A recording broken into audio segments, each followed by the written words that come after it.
to where it needs to fire at the right time. Okay? I'll even get some detail here. It's a blurry picture. But you guys get it, right? Okay. So remember I was telling you about the pin that holds it in place so it doesn't rotate? That's what this pin is.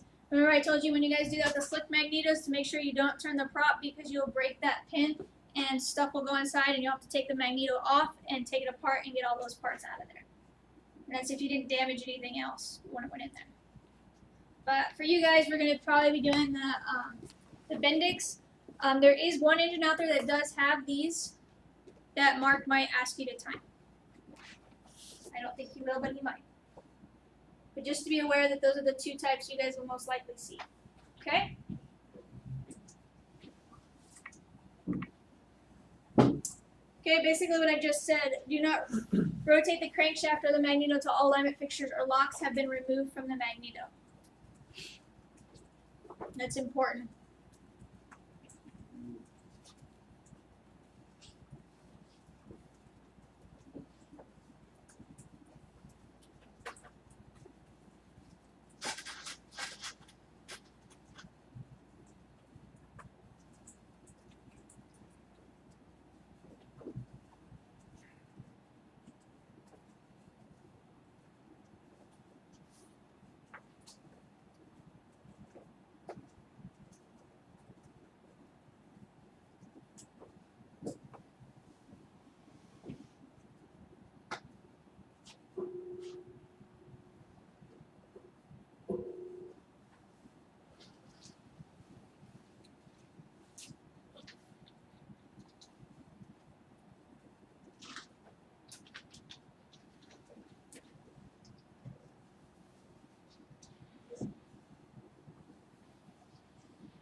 Okay, everybody got that down? Yeah?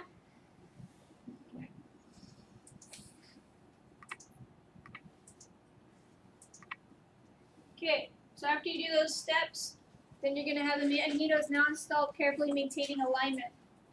Yes? How do you fix it when you pull the magneto out, you send it in, and the timing gear comes with it?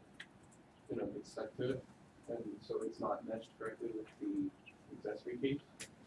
How do you fix that? How do you repair that? So you're going to rotate it till you see the chamfer tooth in the window, and then you're going to rotate the engine until you're on compression stroke from number 1.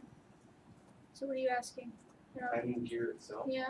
That rides on the shaft in there, that then meshes with the all Has the that rest of the happened before? accessories. Well, you know, it slides easily and you can just pull it right off. And so last time I removed the magnetos, it just came It came right off. That would go back to the engine manual on where those gears are set in there. Okay. So Do we get to build a buzz box in this class? this class, no. But if you'd like to build one on your own, you're more than welcome to. I will do that. I think North does that for one of his classes. It's called Bloomington Technologies. I don't usually like the little buzz boxes, those little like potato shaped ones. They're not that great, but they get the job done. Those are the ones that they usually build in the program.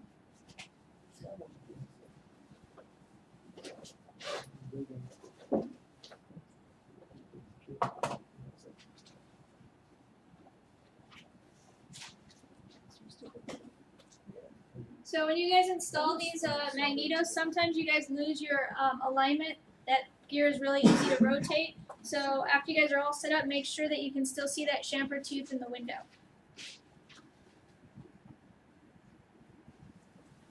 And then you're going to use a buzz box to rotate to make sure that it will go off. It'll make a different noise when it's actually firing.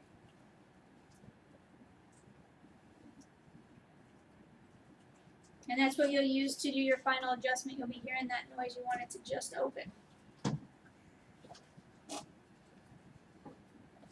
And like I said earlier, I have a cheat sheet here for you guys. If you follow all the procedures on this list, you should be able to time your magnetos just easily. So I'll get that out when we finish this section. So I actually have a slide in there about it. We'll go over it again, all the steps that you need to do to make it work. Okay? Does everybody have that written down?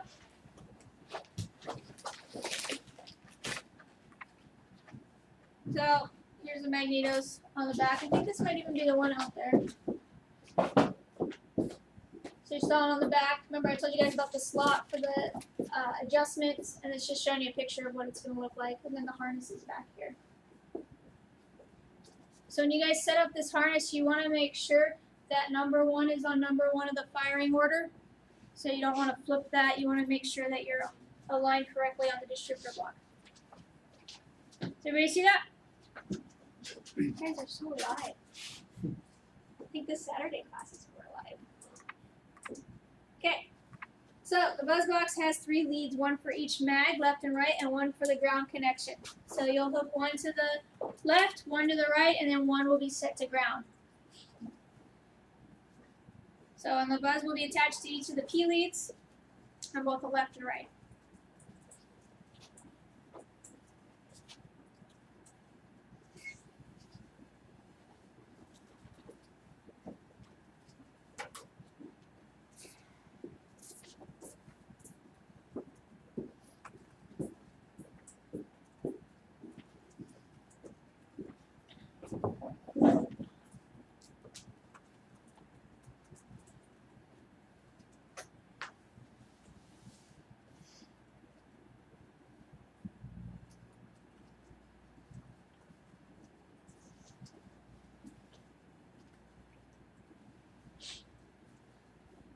Pretty easy so far.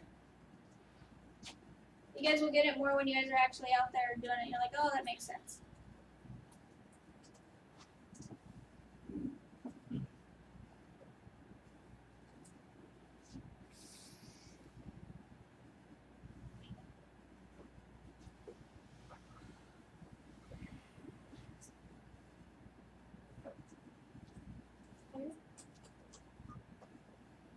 No.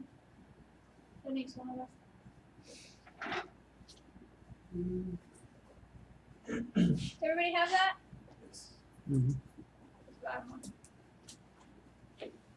So the ground connection can be placed in any convenient location. Most people will pick a bolt head or a nut for the lifting eye. So usually, you know, the case halves are together. They got bolts going through. Most people pick one of those nuts to put the ground on. But wherever you can get a good ground. So it doesn't matter as long as it's on the engine.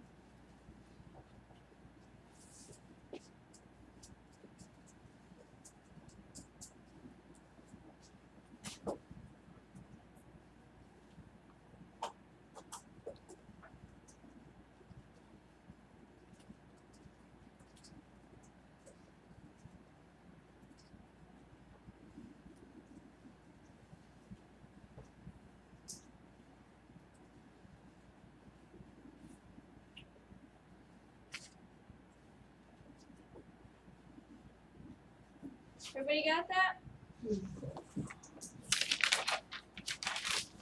All right. So you're going to have your magneto a little bit loose because you're going to be adjusting it as you have the buzz box on there. And you want to snug it down so it doesn't move too freely where you want it. So if you have it too loose when you're rotating this thing, it's going to go crazy. But if you got it snug enough to where you're just hitting it with a dead blow or knocking it with your hand lightly, it'll give you that fine adjustment. But if you're moving it with your hand, it's going to jump. It's going to skip. And that's what this is talking about. I think you can do it if you loosen it all the way and just adjust it, but this is just an easier way of doing it. Because each time you tighten down these bolts, it's going to move. So you're going to move the timing just like with anything else. But if you have it already snugged down quite a bit, it shouldn't move that bad because you've had to knock on it to get it to sit in the location that it's at.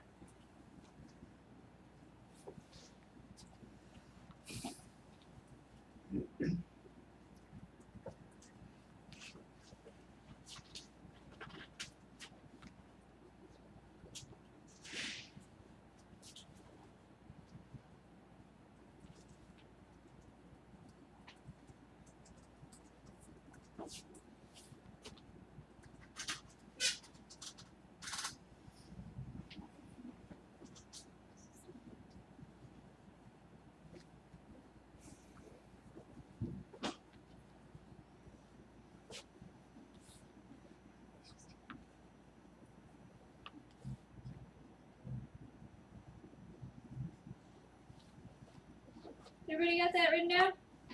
Yeah? Okay. So, this is just a picture of a box, a buzz box for you guys. This isn't the one you guys will be using. We have the one with the two lights for the left and the right. They come on. This is just a picture of an old school one. Came out of the manual. Just to show you there's 3 different leads.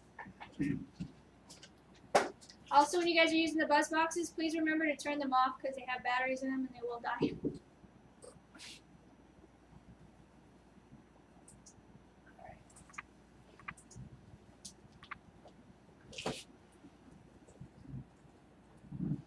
Okay. So you want to make sure you have these snug down enough where there's no free play from the impulse coupling. Basically, if you have a 2 light, the impulse coupling could kick it one way or the other. You want to make sure it's tightened down. And when you guys are doing it, you want to make sure that the second one is identical to the first one, unless otherwise specified, like I said, with the split timing. So you're going to want both of those lights. Our timing boxes have a left and a right one. So you're going to try to get those lights to come on at the same time, or very, very close. I understand it is a perfect world, but you could get it pretty close.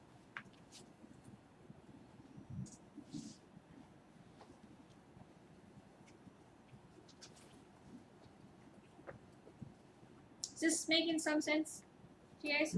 Yeah? I realize that some of you guys have already had recips, so you guys have already timed magnetos out at Montgomery. It's the same thing we're talking about here. So if you've already had that class, you're like ahead, a step ahead. I don't know how many of you guys have, but at the beginning of class, it sounded like at least half of you guys have already had that class.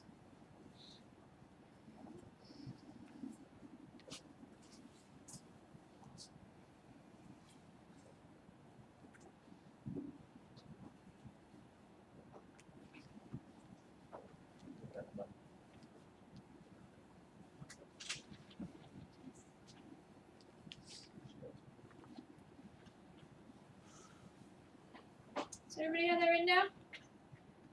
Yeah? Never know how far it goes down. So clamp each unit down and rotate propeller to verify accuracy. So you're going to rotate this thing around and make sure you're on top dead center of number 1 and you're going back to whatever the degrees are you're supposed to be on. So you're going to move the prop back and forth within that timing range where you want it to fire. And you're going to set the magnetos to that time.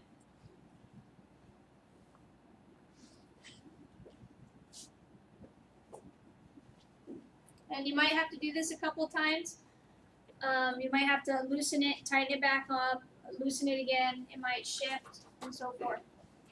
It's just a process. Everybody have that? Okay. All right. So when you're tightening these down, you want them to go down evenly. And like I said, when you tighten these down, it will change their setting. And when you do this, you also want to make sure the P leads are attached and electrically functioning, because if you're not on the P lead, it's not going to be working correctly. So you want to make sure you're clamped on it correctly.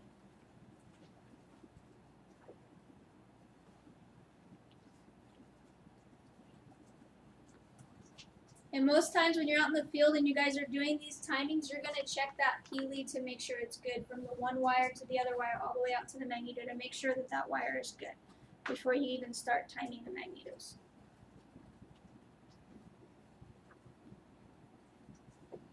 So when you're timing, then you know that that P lead is already good because you've already checked that wire by itself, isolating it from the magneto.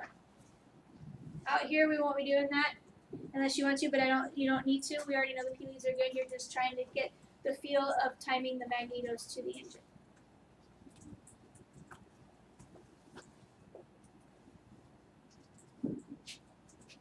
Another one here. Okay.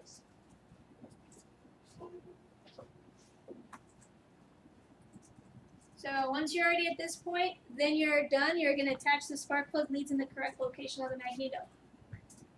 So you want to make sure that the leads coming off of the magneto, 1's going to 1 in the firing order, and so forth. So if 3's next, you want to make sure it's aligned that 3 is going to be on number 2 of the magneto, because that's number 2 to fire in the firing order.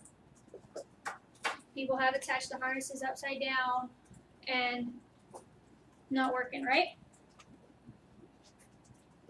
Most of the time when you guys are doing the magneto, usually the harnesses are already tied up, so it's kind of already set where you need it to, and you can just slide it in there. But if you're doing this is like a brand new engine and you guys are building one, or you're having to redo all the harness, everything, you need to be aware that you could accidentally flip it, or it might be going to the wrong cylinders. I know it seems simple, but when you're doing a whole bunch of different things, you might miss something simple like that. Everybody getting this?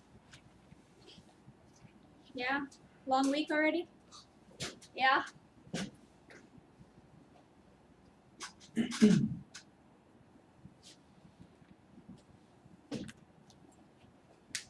Everybody got that down? Alright, so this is just a picture of showing you somebody tightening down the bolts. So when it's in the slot. Most of the time they'll have big aerial washers on here because this area is so wide in here because it's a slotted area, so they usually have a big washer in there. But this is just showing you what it looks like you're going to be tightening it down. You never have that much access. No, not usually.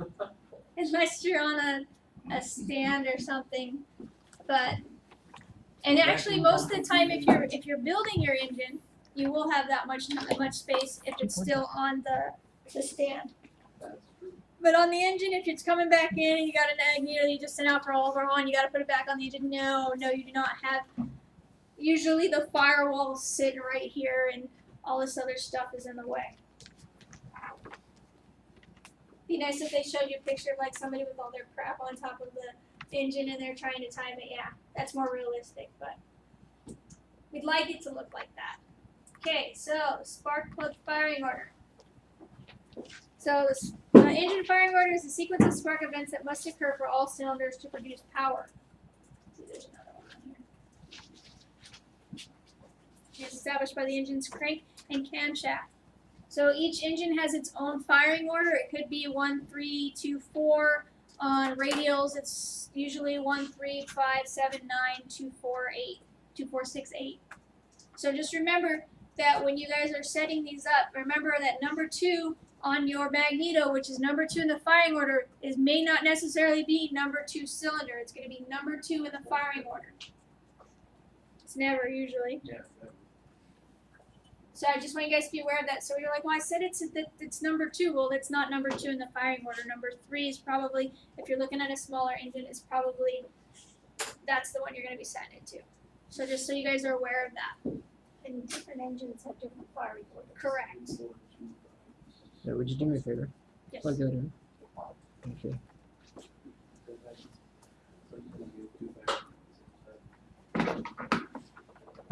That's right. Thank Does you. that work? Yeah. So does everybody understand that? Yeah? Okay.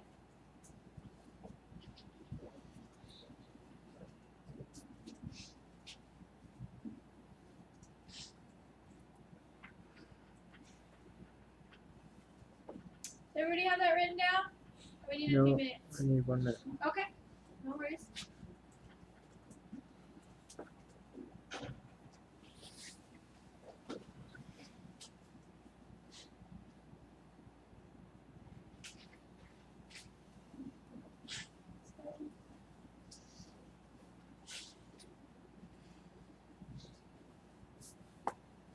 You good?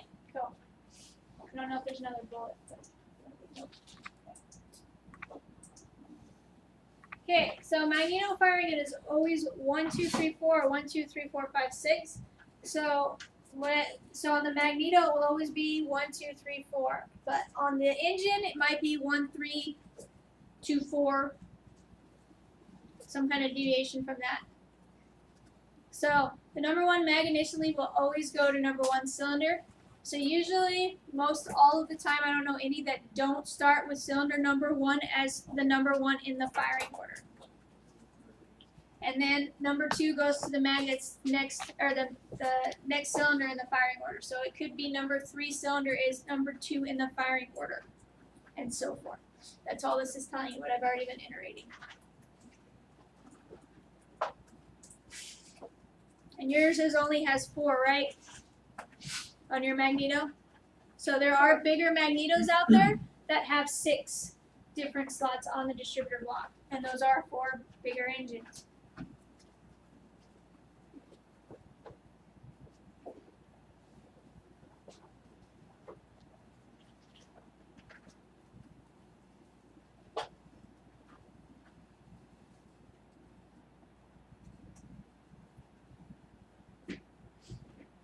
How many magnetos would a 4-row radial have? A 4-row I don't know how many 4-row. You can only go up to 2-row. I'm pretty sure those things are huge though. Do you work on something that size? I would. Well, if you find out, please let me know.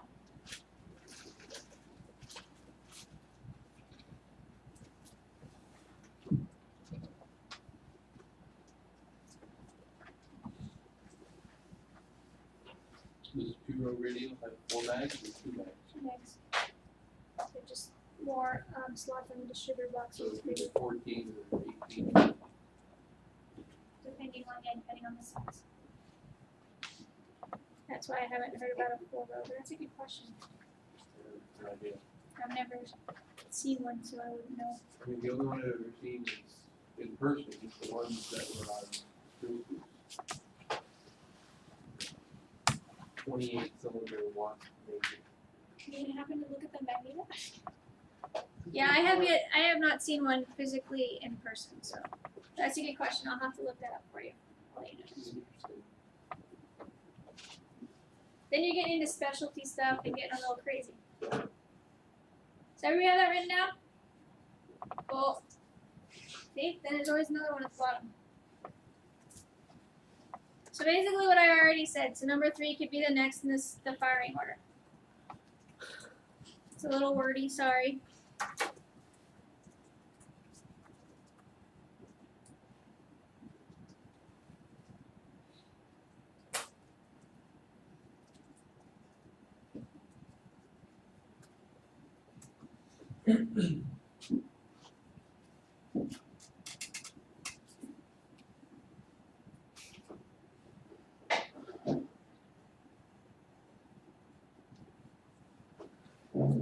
Everybody got that? Yep. Cool. Oh, did you know? Yeah? Oh, we're good. Okay. Okay. I think that's, I just want to make sure I got them all down there for you. Okay. So cylinder numbering is set by the manufacturing. So Lycoming and Continental are kind of different. So Lycoming is with number 1 in the front and odds on the right, and Continental is number 1 is in the rear with odds on the right. So when you're looking at a Continental, it's going to be on the rear of the engine as number 1, and for Lycoming, it's going to be on the front. So you have to be aware of which engine you have. It's just how they're set up by the manufacturer. There's no rhyme or reason. That's just how they are. Everybody's got to be a little different.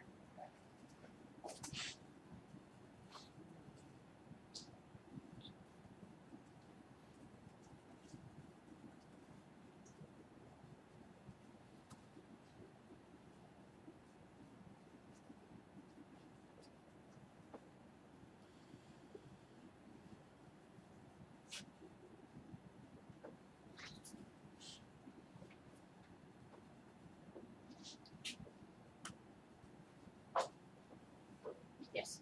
When it says on the right, what is your perspective against the engine? Like, You're gonna be the pilot. Oh. So looking this way. So if you're the pilot, the front is gonna be a cylinder closest to you. And then the right and left are the pilot's view. But most of them should say on the cylinders. Usually they're marked on there. You can tell which one's 1, which one's 2. Or on the page next to the cylinder.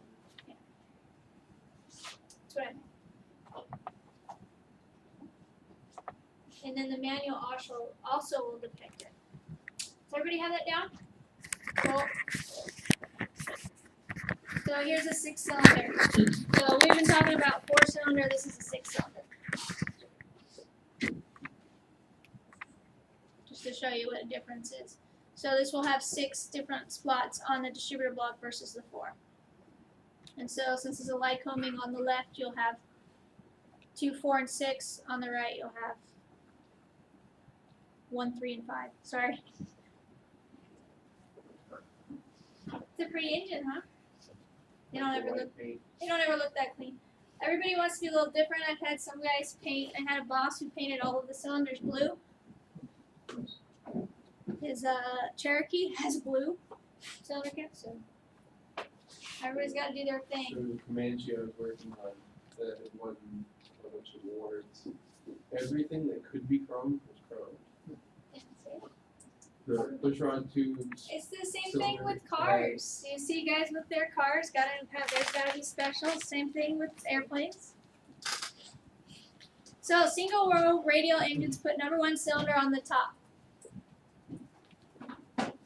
So and if it's a 2-bank one, number 1 is on the rear bank. It's the second 2-row radial. So I'll have a picture of that showing you, but it's gonna be at the top, but it's gonna be on the back, not the front row of cylinders.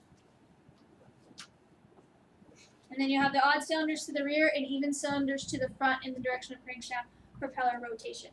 That's for a 2-bank or 2-row radial. And anything bigger than that, I think, is a specialty thing that most people don't see. I don't even see a 2-bank. Usually, I only see 1 row. So I only see 1 through 9 usually.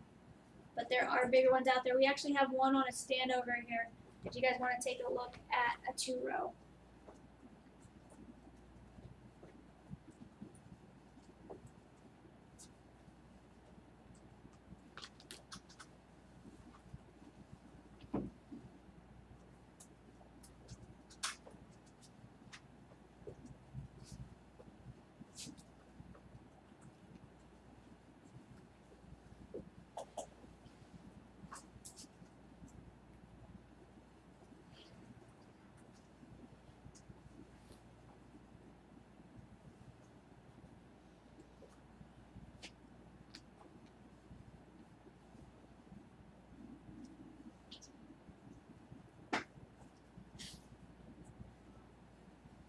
So in a 2800 or whatever, the rear bank will be 1 through 17, and the front would be 2 through 18. 2 through 18. Yeah, so you'll have all the evens up front and the odds behind it. Okay, cool.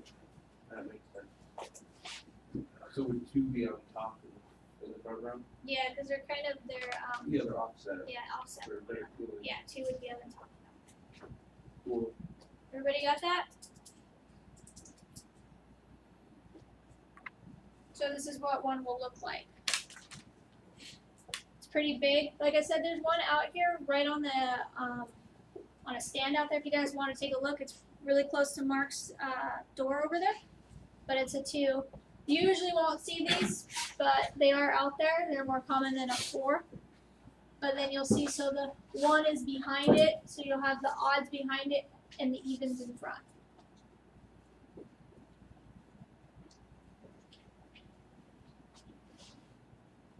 Everybody see that?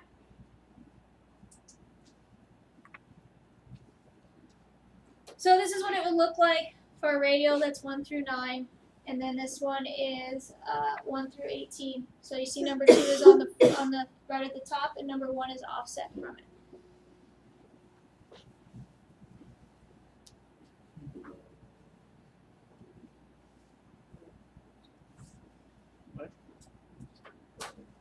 Sure.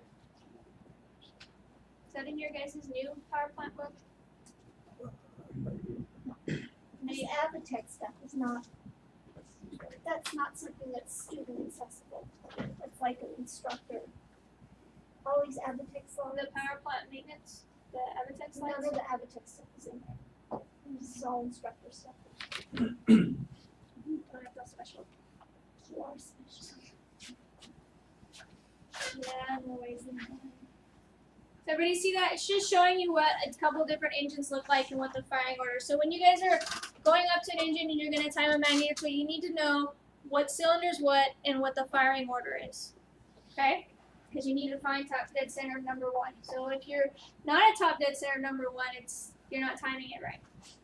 So these might be a couple different kind of engines you may see. Oh, just kidding.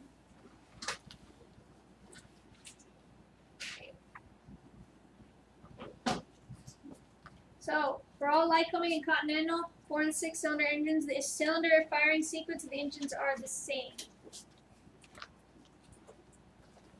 And I'll show you a picture of how it's the same. But it'll still be evens or odds first and evens.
Everybody got that written down?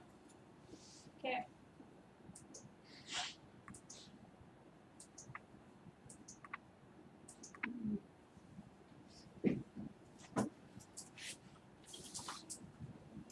So this is just showing you what it looks like when it's on the engine.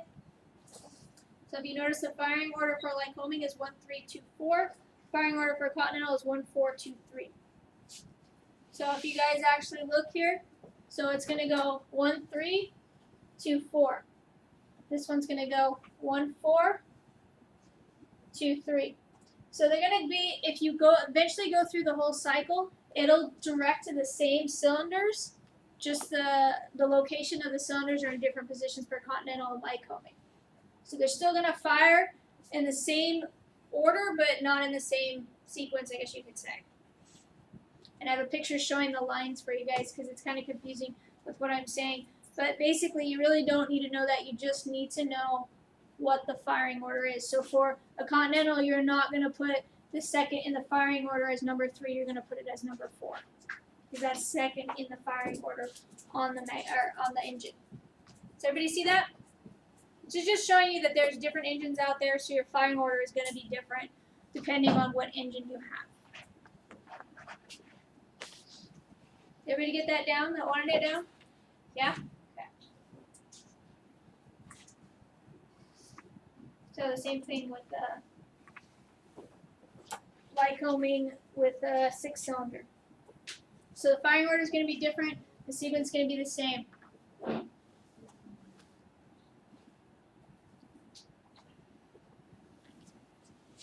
And all of the data plates and the manual should tell you what their firing order is. So you don't have to memorize Lycomings. You don't have to memorize Continentals. Most people who have been working on them long enough know the firing order of them just because they've dealt with them on a daily basis. But just like everything you do in aviation, there's always a manual for it. And you should have one out at all times when you're working. It doesn't mean you are, but you should. You should. You should. Does everybody have that? I wanted it.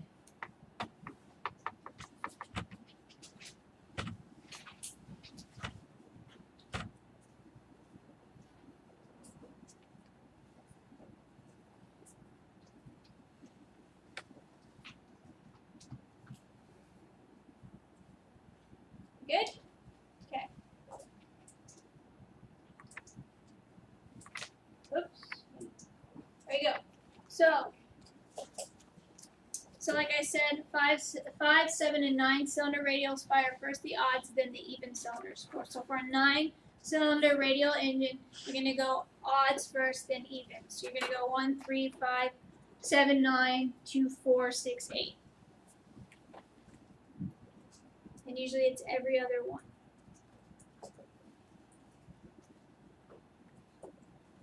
For any bigger engine, the firing order might be different.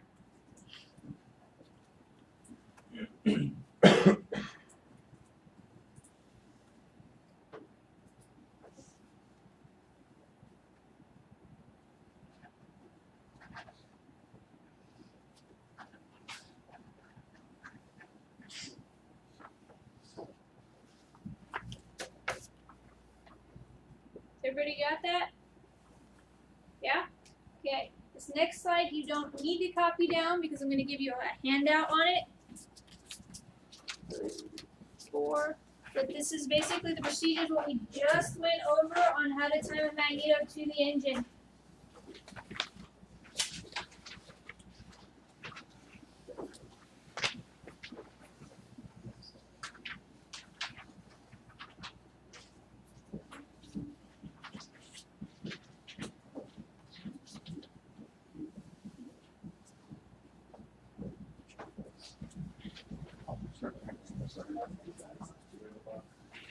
Okay, so we're going to go over this again.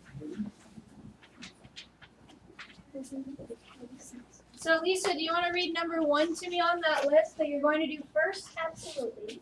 Basic magneto installation. First, we're going to remove the top or bottom spark plug set to gain best access to the spark plug holes in the cylinder heads. Okay, so do you guys know why we do that? So we can see where the piston is.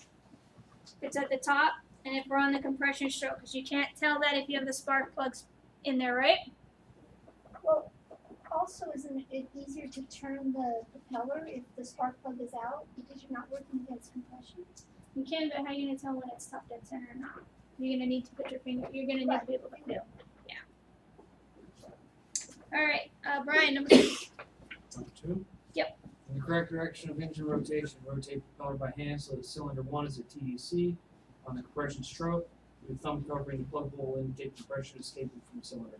So does everybody understand that? So you're going to put your hand, That's what we did last. yeah, so you guys have already started doing your timing on the engine. So you're going to put your finger over the hole, and you're going to keep rotating until you feel compression on that cylinder number 1. Does everybody understand that? Joseph, what about number 3? Verify top dead center by locating the engine timing mark located on the starter flywheel, propeller flange, or generator pulley with reference to the engine case split line. Position mark on the starter drive pulley mark indicator or piston location. So that was the one where we're telling you about the marks on the engine. We'll tell you what degrees you're at. Does everybody remember that? You're so alive back here. Kennedy, number 4. Move the propeller by hand backwards approximately 30 degrees to rotate the propeller slowly in the direction of engine rotation before it reaches the correct ignition timing signal. You overshoot the angle starting before overhand. Verify with the correct timing mark provided on the engine. So you guys understand that? It becomes slack, right? And then stuff. So when you guys have found top dead center, right, you're going to go back 30 degrees, and you're going to slowly move the propeller towards where you guys need it to be so you can see the lights come on. So if the magneto isn't firing, which you will see the lights come on, you need to rotate the magneto. So if you overshoot it, you got to reset it again. So if you go too far, you'll have to go around again. But then you set it back because you're going to try to get up to reach up to top dead center. Does that make sense? So basically, you're just moving the prop up to where you need it to be at the right timing marks, and then you're going to adjust the magneto to fire at that location. And you guys will have the buzz box on there, and it will make a different noise, and the lights, depending on which buzz box you have, there will be a different noise it makes, and you'll have lights come on. And you'll have one for the left and one for the right. So the left one could be timed correctly, and it's firing right where it needs to be, where the prop is where it needs to be, and the right one could be off. You have to adjust that way. Does everybody understand that? Morgan, number 5. With internal timing marks aligned or gear locks installed, insert correct flange gasket and magneto into the appropriate opening in the accessory case. Add/install hold down clamps or washers. Lock washers and nuts on studs if required. Tighten hand tight. Okay, so this is when we're going to put the magneto on there, right? And we're looking inside the window to make sure we have the right gear it's located and make sure it goes in the right spot on the engine. Pretty easy, right? Jude, number 6. Caution. Remove any magnetos locks before moving propeller or magneto. So that's in bold and it's even in red in here. That is something that you guys need to remember because you'll forget and you'll move it and you'll break something. There's actually a lock for your Bendix magnetos too that there's out there. I think Mark might have one. I might ask him to show you guys, but it will lock on the back and you thread it in and it will make it where that chamfer tooth doesn't move. And if you leave that on there, it will break that gear is just made of plastic. You'll just break it right off and you'll damage the magneto. So that's something you guys need to remember. Tyler, you want to do number 7? Attach magneto synchronizer, rotate magneto on its mounting pad to determine breaker point opening/ignition type. Okay, so remember I was telling you guys we're rotating the mag to make sure it opens and closes at the right time. So you're going to be adjusting it. Those are just for short adjustments. Is everybody with me? Lynn, number 8. Torque tighten and attaching hardware and recheck ignition timing by slightly moving propeller and verifying timing marks. Loosen and adjust again if required to see through. Okay, so remember I told you when you tighten it down, it could shift. So you guys need to be aware of that. Alec, number 9. If applicable, without moving the propeller, install the other magneto beginning at step number 5. Okay, so you're going to install one and then you're going to install the other. So theoretically, you'd like it where you wouldn't have to move the prop and you can install both of them at the same time. Okay, Megan, number 10. Reinstall any magneto now wiring covered with plugs. Okay. So after you're done, you're just going to reinstall the plug. So the plug that's covering the timing mark. Jones, number 11. Reinstall ignition leads and spark plugs in correct location. So remember I told you guys when you guys put that harness back on, you want to make sure that you're in the right location. Make sure your harness leads are going to the right part in the firing order and they're going to the right magnet or right spark plugs. Okay, does everybody get that? Seems pretty easy. Yeah? Okay.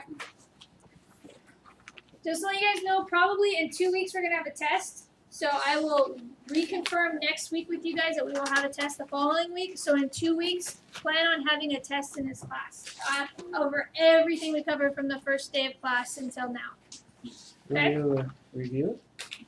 If I review it, sure, I could go over next week. I will go over what should be on there if you'd like. But it's going to be basically on the magnetos. We went over how the engine works. So Powell's magic angle, you guys need to remember that. But we'll go over I'll go over it in depth next week if we do in fact have a test the following week. You mean Scantrons? Yes, sorry. Please make sure you guys bring a Scantron. That'd make it easier. I just started using Scantrons last semester. Hand grading is very time consuming. So.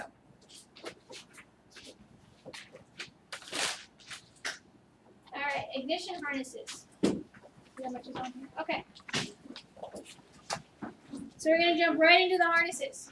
This is a short little thing.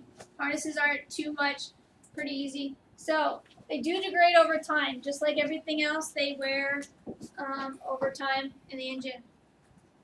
So this is both due to use and exposure to heat, contaminants, mechanical damage, and time. So contaminants may be somebody spilled oil or stuff on it. The engine gets all sorts of stuff on it. And mechanics do damage the ignition leads all the time. mainly when they're installing it onto the spark plugs. They forget to put both wrenches on there, the small one and the big one, and they end up twisting the harness. But just like everything else, over time, they do break down, and these things are exposed to quite a bit of heat, obviously, because it's right down the engine. So typical failures for spark to leak to the exterior shielding.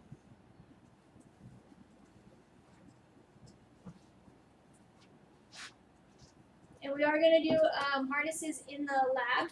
So we have a harness tester here, and we have a few harnesses that you guys will be testing. Connect them to your friends. Connect them to your friends. You can do that in somewhere else. Don't get held accountable for that. Okay.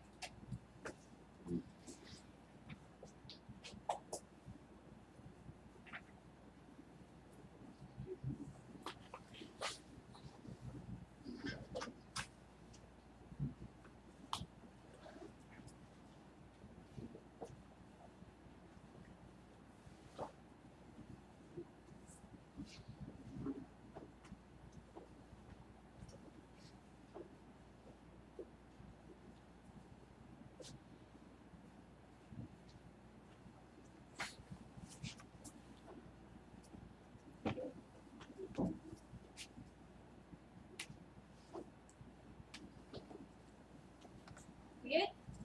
Everybody got it down? Okay, go on to the next one. Okay.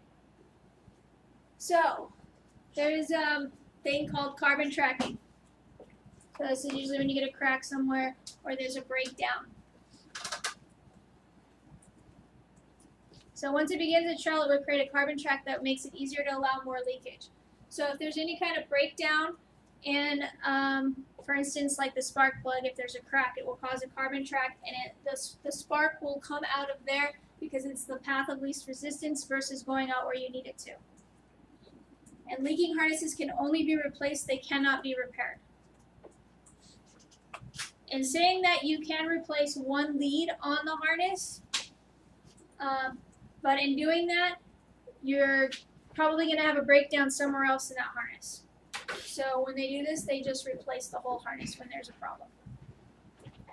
But some have been known to replace, so if they have a leak in the lead going to spark plug number 2, they'll replace that whole section. But you also have to remember it's all on that block, that metal plate. So if you have any kind of breakdown in there, it's going to cause it to eventually go over to other leads on that harness.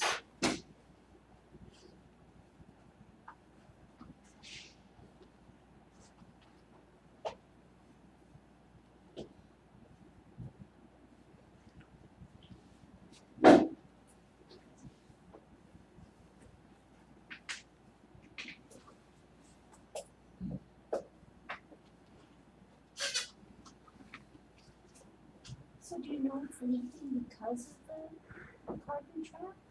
You can spot it that way. Other times you're going to see that the wire's been frayed and that's where it's coming out.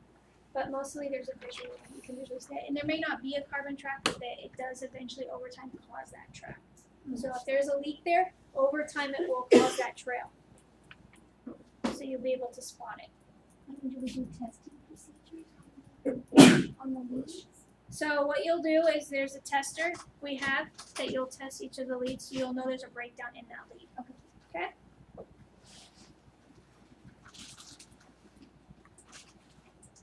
Okay. So like I said, most of the time it's to replace the entire harness as one assembly. So you can replace one wire, but most of the time they'll replace the whole harness. And then I just told you that harnesses can be tested using equipment that supplies high voltage AC to the leads. So we do have a harness tester, and we will test a few different harnesses out there. It's a really easy check. Takes seconds. Just hook it up, press the button, and it'll tell you something's going on. We're also going to visually inspect these. So there's some things that will pass. Electrically, they work just fine. You put them on the tester, they work just fine. But visually, they don't look good. The wires are frayed, the shielding is bad, you're gonna probably want to replace that. Depending on where you are in aviation, general aviation, a pilot can say, or an owner of an airplane can say, it works, I'm not replacing that part. He has every right to do that depending on the damage to the harness. So if it's just you visually don't like the way it looks, doesn't necessarily mean he can't fly it that way. Does everybody understand that?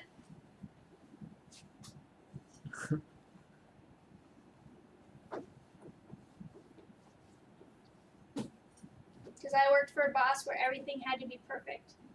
If it was not, he was not signing it off.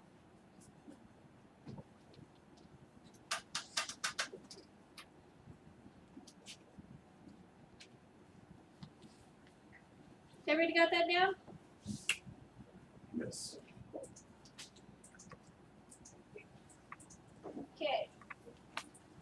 So, in talking about magnetos and harnesses, they can be pressurized. So pressurization reduces the tendency to leak at high altitudes.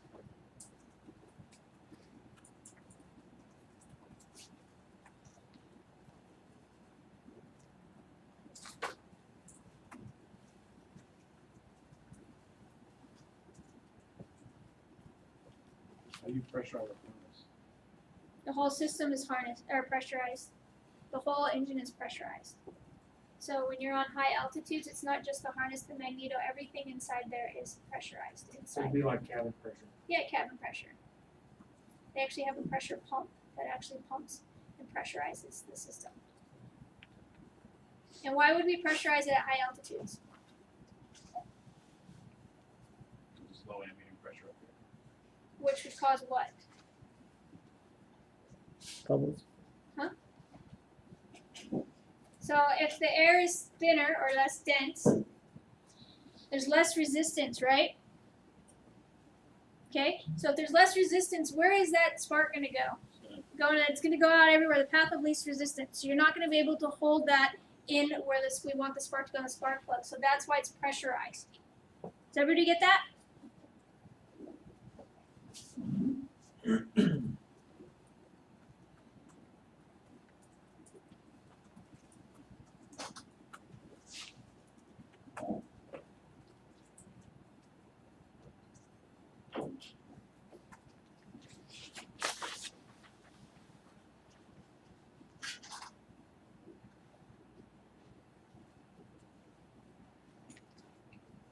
So just like my friend Ryan over here said that this comes from the cabin, they use pressure pumps. They don't use vacuum pumps because it doesn't give enough air going through the gyro. So when you guys are talking about pressurizing this, they actually have pressure pumps. They work just like a vacuum pump, except it's giving pressure. They look almost identical, but we're talking about pressurizing the system. That's what we're talking about.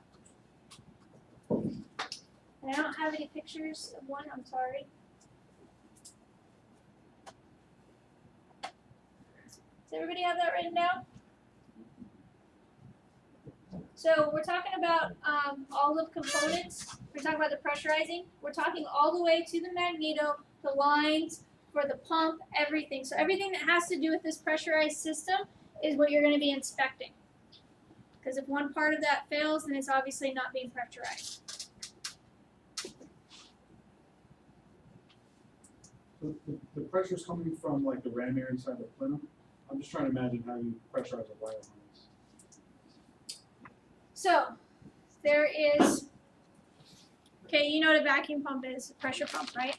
So the pump's got tubes coming off of it that are blowing the pressure into the area. It's not just the harness, it's the whole system. It's the magnetos, everything's covered in there.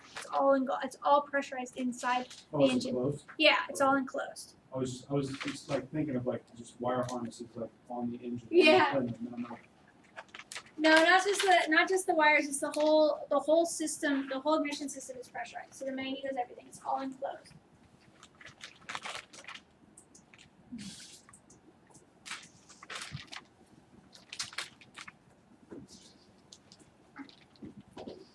Okay, so generally most ignition systems are high voltage and the magneto distributed via high tension wires.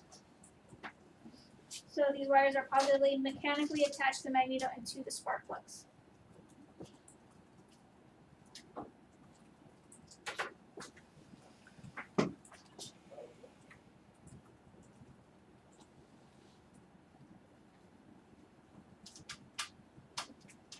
There's another system we're going to talk about besides the magneto, which is the battery one, which we'll discuss next week. So it's kind of telling you versus that one what the magneto does versus the battery system.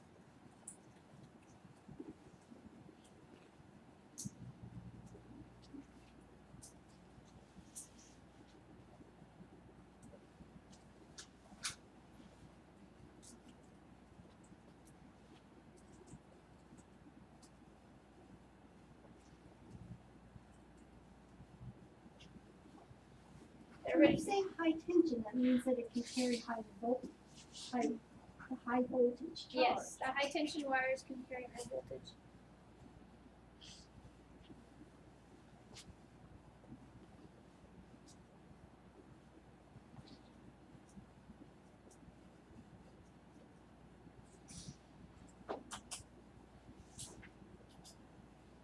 So depending on the gauge of the wire.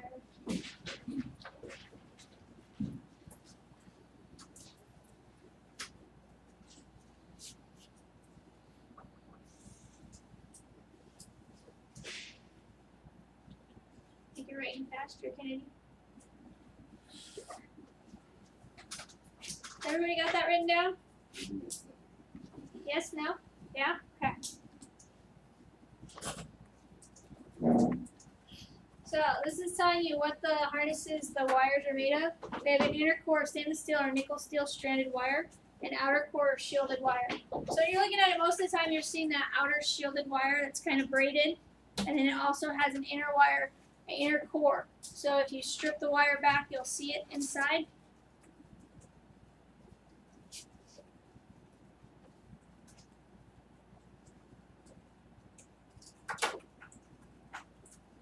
So our outer core of shielded wire, the attachment should ground the shielding on both ends, both the mag and the spark plug.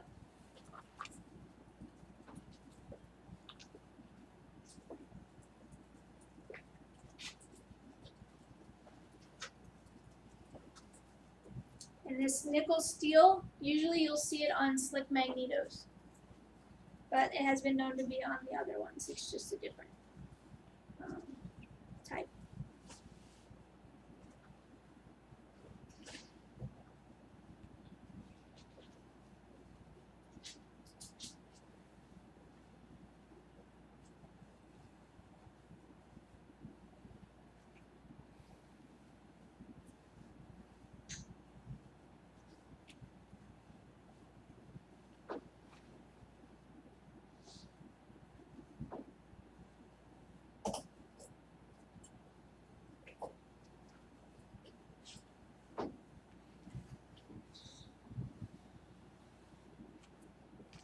Everybody got that down?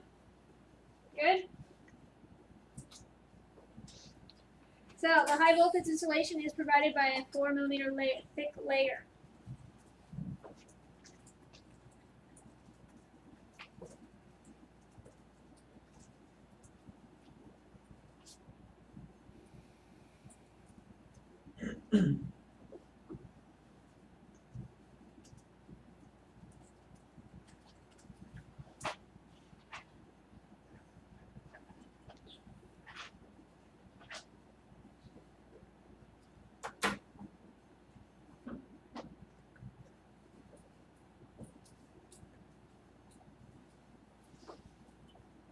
Everybody got that?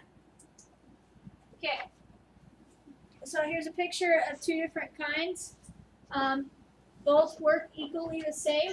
It's just showing you the reinforcing braid on the outside, the insulator on the front. So these are what the wires are going to look like. So if we cut one in half, you would see the insulator on the inside, the copper wires. I asked if one was better than the other. They're really not. They're just two different types.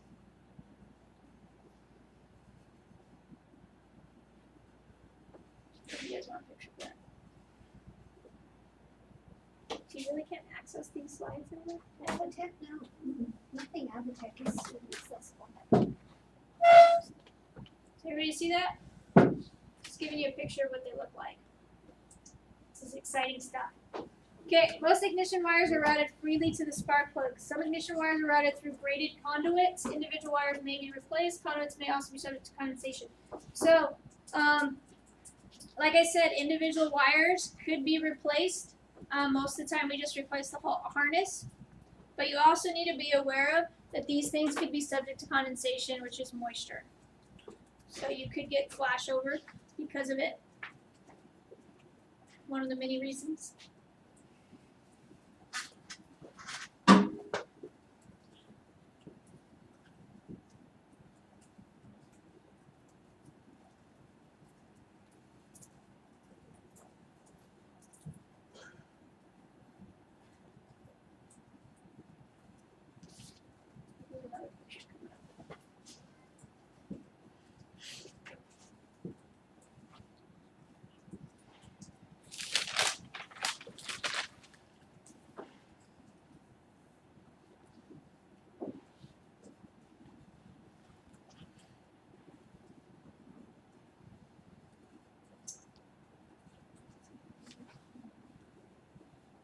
I'll show you a picture of one here in a minute.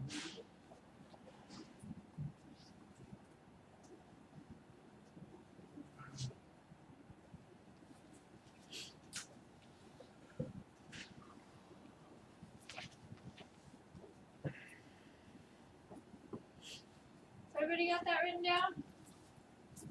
We good? So this is a braided conduit. So all the wires are actually inside the conduit that is that braided wire on the outside. So if you cut it open, you'll see all the wires inside, and it's got the outside is a braided material. Usually it's like a, like to say, a plastic material, but all the wires are kind of glued in there. If I can find one, I'll show you one. But this picture is depicting a thing we call flashover, which can happen because of condensation. It can happen down in a breakdown in the wire, and it will jump over to another wire or jump out to the ground. So remember I was telling you about the spark to go to the spark plug, obviously the electricity to go there. Sometimes it will flash over onto the case, flash over to other wires, and flash over into the condensation on the bottom of the conduit. You guys see that? So A, for instance, is flashing over to another wire. That's a good wire. B is flashing over to the side of the shielding.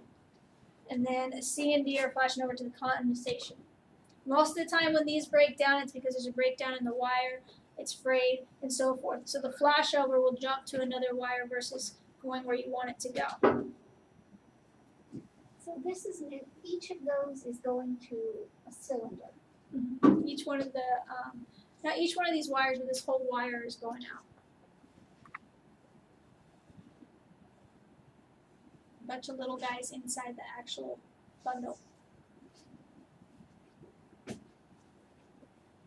And this is big for a bigger system versus your little 4-cylinder. I was going to say, this has to be a lot bigger. It is a bigger one. Does everybody see that and understand flashover? You guys look so excited. We're almost done. Okay. So the leads going from the magneto points to the kill switch will also be shielded, but not to the high tension variety. All high tension varieties that produce large amounts of EMF.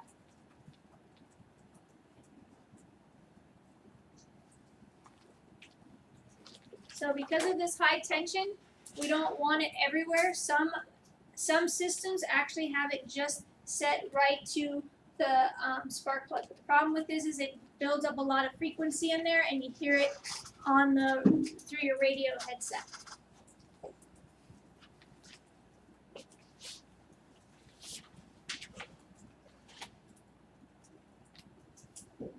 Can anybody tell me what EMF stands for? Electromotive force. Motor force? That's close. Electromotive force. Motive. Motive? That's very close, actually. It's electromagnetic force. Oh, okay. But very close. Electromagnetic force energy. Similar to an It's a EM. kill switch. It's an on-off It's a band. Oh, in the cockpit. Okay. Okay, good. I don't think kill's a good word to use when you're flying an airplane. It is a kill switch. You shut off those mags, they're shut off. As I've been told, this is aviation talk.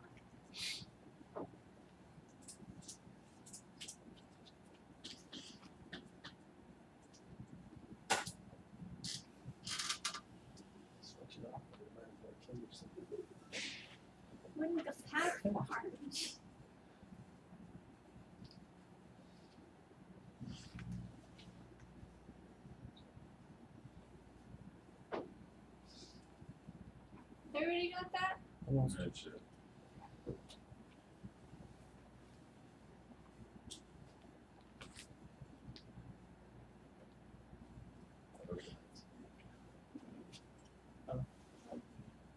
You good, Jay? Oops, just kidding. Okay.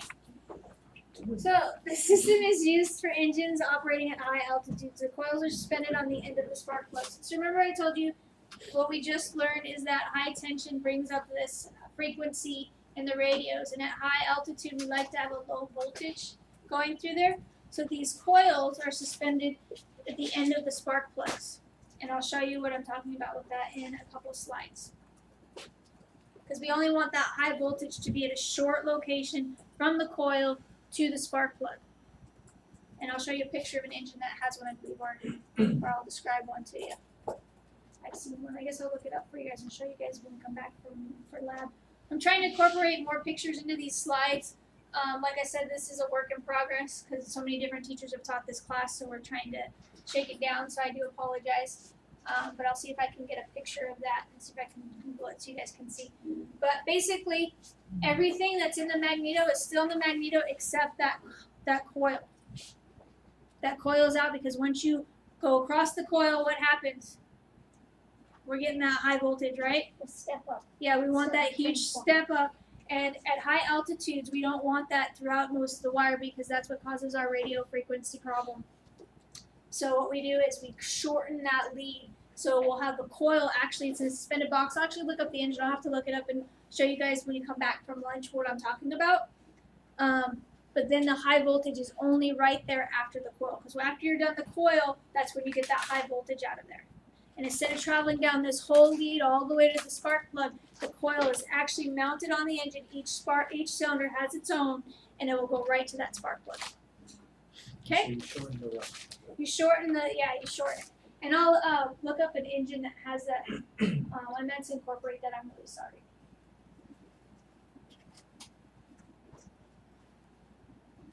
Okay, does everybody have that down?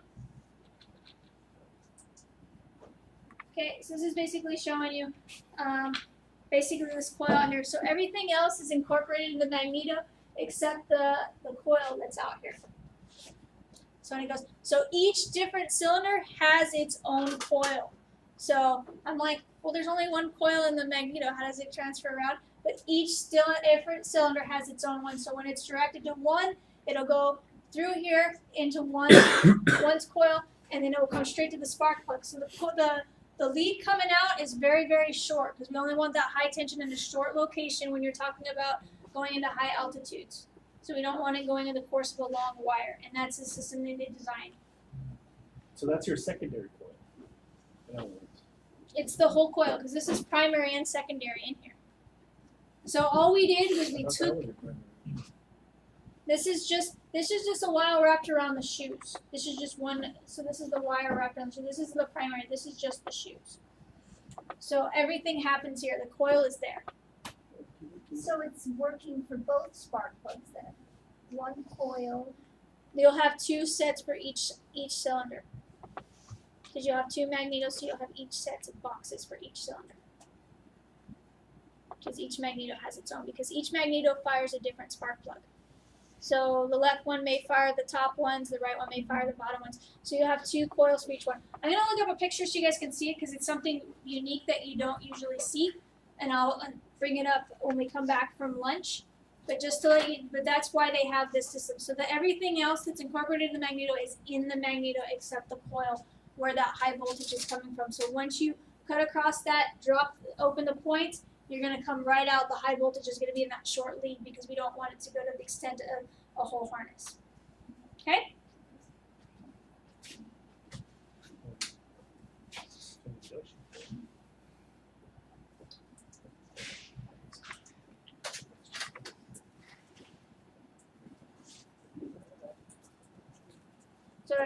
So basically, like I said, it is just the coil out on the outside.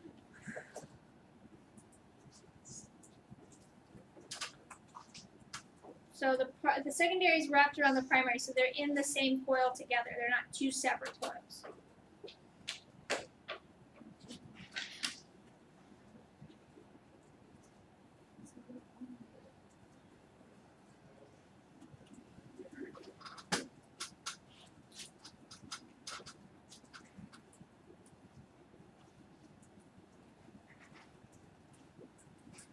Everybody's starting to doze, I see. We're almost to lunch here. I think this is my last slide, and then we'll be going to lunch.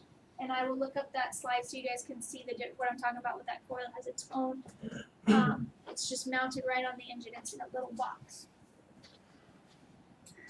Not to make things any more confusing than after you just learned about the magneto and everything's supposed to be inside there.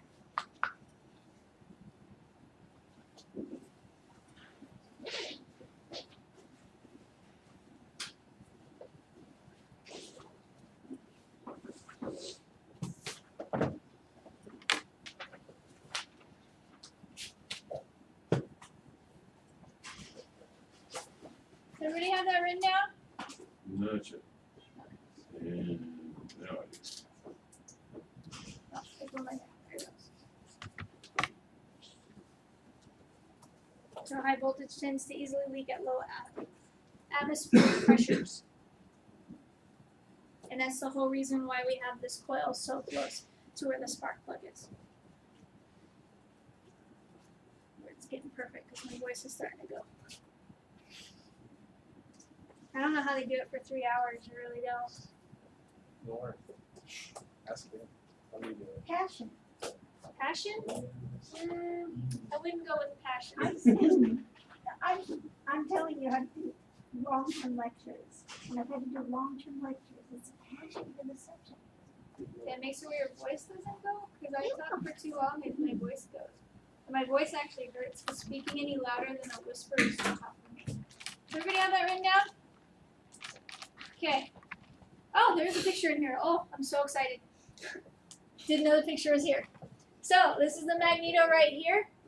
So everything's here. You got your ground, your low tension. You come in here, the coil is here. Every single one of these has got 2 of them. So this one's mounted right here. You see how short this lead is to the spark plug? You will see this on airplanes that fly in high altitudes. Okay? Everybody see that? So that I didn't have to search for the picture. So when you see this on an engine, you'll know exactly what it is. So this is the magneto. Everything else that we've learned about the magneto minus the coil is in here. It's because when we drop that across where we want that high voltage, we don't want it going traveling the whole length of the wire. We just want it to go to a short distance because of the high altitude and because it's so thin up there. Okay? And then I think that is my last slide for you guys. And it just shows you another picture of what I was just talking about. Everybody get a picture of that wanted it? Yeah? Okay. And that's the end of, which is perfect timing. So you guys can go to lunch or dinner or whatever.